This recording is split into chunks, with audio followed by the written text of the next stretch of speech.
इंजमामुल हक पाकिस्तान के साबिक कप्तान पाकिस्तान क्रिकेट टीम में रीढ़ की हड्डी की हैसियत रखते थे। उनके स्टैट्स के बारे में अगर हम बात करें तो इंजमाम ने 120 टेस्ट मैचों में 8,830 रन बनाए।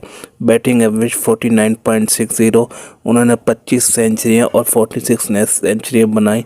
टॉप स्कोर उनका 329 रन और इंजमाम ने 81 कैचेस भी लिए। ओडीआई क्रिकेट में इंजमाम ने 378 ओडीआई में 11,739 रन बनाए। बैटिंग एवरेज 39.53, 110 और निफ्ट सेंचुरी 83। टॉप स्कोर इनका 137 और इंजमामुल हक ने वनडे क्रिकेट में 113 कैचेस लिए। इंजमामुल हक ने पाकिस्तान क्रिकेट टीम की कप्तानी 2003 से 2007 के दरमियान की। इंजमाम ने 31 टेस्ट मैचों में पाकिस्तान की कप्तानी की, 11 जीते और 11 ही हारे और 9 ड्रॉ हुए। ओडीआई क्रिकेट में इंजमाम ने 87 मैचों में पाकिस्तान की कप्तानी की, 51 जीते और 33 हारे, 3 में बिना कोई नतीजा रहा। T20 सिर्फ एक ही वो खेले और एक ही में पाकिस्तान की कप्तानी की जिसमें वो कामयाब रहे।